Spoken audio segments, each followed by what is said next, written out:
इस्लाम ने बहुत ज़्यादा हुकूक दिए हैं औरतों को। सूरह निसा मौजूद है, सूरह रिजाल मौजूद नहीं है, यानी औरतों के हुकूक के हवाले से तो एक पूरी सूरत मौजूद है। इसके अलावा भी औरतों के हुकूक पर बड़ी बात की गई है, लेकिन उसमें यह भी बताया गया है कि औरतें जो हैं वो इस बात की मुस्तहिक हैं कि उनको उनकी तालीम उनको अच्छी तालीम दी जाए, उनकी तरबियत की जाए। और इवन के यहाँ तक भी आता है कि औरतें जो हैं वो मर्दों के ज़ेरे तालीम और तरबियत भी रहें। अब इसके लिए ज़रूरी है कि मैं जहाँ तक समझता हूँ उस आयत से अगर हम अखज़ करेंगे सूरह फुरक़ान की, जिसमें ये रहमान के बंदी ये दुआ करते हैं कि रब्बना हब लना मिन अज़वाजिना व ज़ुर्रिय्यातिना क़ुर्रता अयुन, कि हमारे रब हमारी बीवियों को और हमारे बच्चों को हमारी आंखों की ठंडक बना दे। तो जाहिर है कि आंखों की ठंडक बीवियों और अपने बच्चों को मांगने की रहमान के बंदे जो दुआएं कर रहे हैं, तो ये दुआ उसी वक्त हो सकती है जब वो अपने तर्ज अमल से अपने बच्चों को और अपनी बीवियों को आंखों की ठंडक बना रहे हों। देखिए, साइकोलॉजिकली ये देखा गया है कि जरूरी नहीं है कि हर बंदा वही बाइपोलर डिसऑर्डर से गुजरता हो या उस मैनिक डिप्रेसिव साइकोसिस से हो या शिज़ोफ्रेनिया।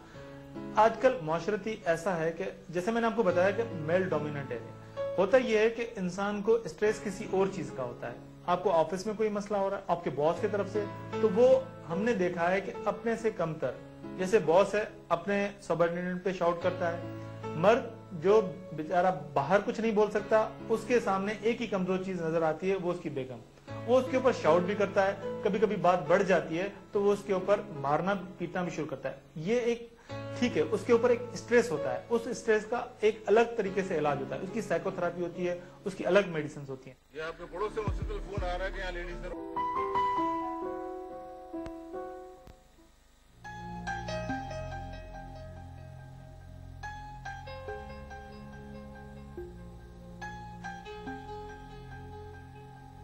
नहीं खानी है मुझे तुम्हारे हाथ से दवाई। मुझे नहीं पता था तुम्हारा भाई इतना बड़ा गुंडा है। सर फाड़ दिया मेरा। अगर मोहल्ले वाले ना आते तो वो तो मुझे कत्ल कर देता। अब देखे ना आप, मैंने आपके सामने नजर की कैसी खबर ली है। आप फिक्र ना करें, आइंदा ऐसा नहीं होगा। अगर आइंदा ऐसा हुआ तो ठीक नहीं होगा। मैं भी कमजोर नहीं हूँ। वो तो जापान से आया हुआ था, मेहमान समझ के छोड़ दिया उसे मैंने।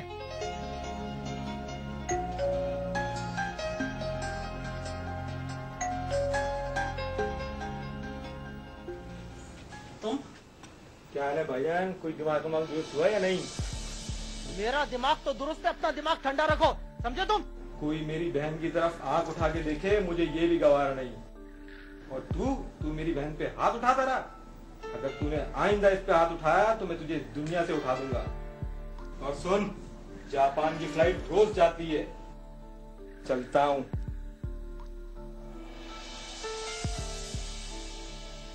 क्या कुंडे पाल रखे तुमने? तुम मेरे भाइयों को नहीं जानती हो। मेरे भाई भी कमजोर नहीं है। मैं देखना तुम लोगों को छोड़ूंगा नहीं। तू दफा हो जा मेरी नजरों के सामने से, जा यहाँ से।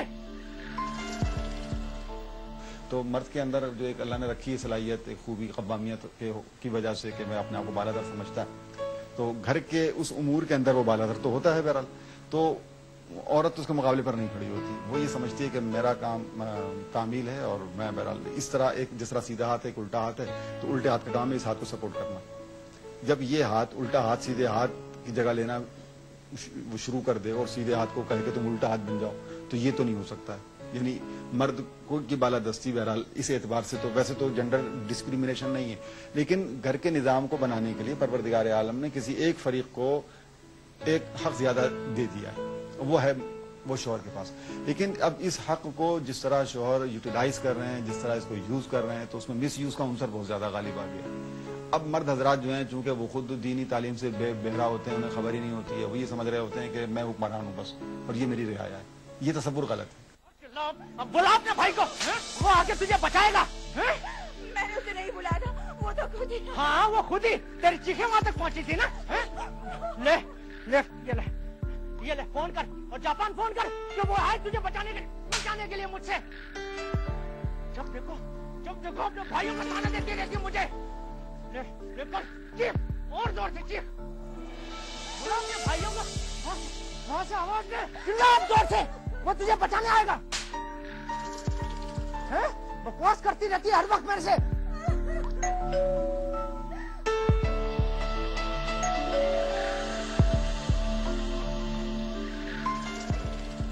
वालेकुम सलाम। ये आपके पड़ोस से मुस्तकिल फोन आ रहा है कि यहाँ लेडीज रोने चिल्लाने की आवाजें आ रही हैं। नहीं, ऐसी कोई बात नहीं है। देखिए मैं आपको बता रहा हूँ, ऐसी कोई बात नहीं है। नहीं, देखे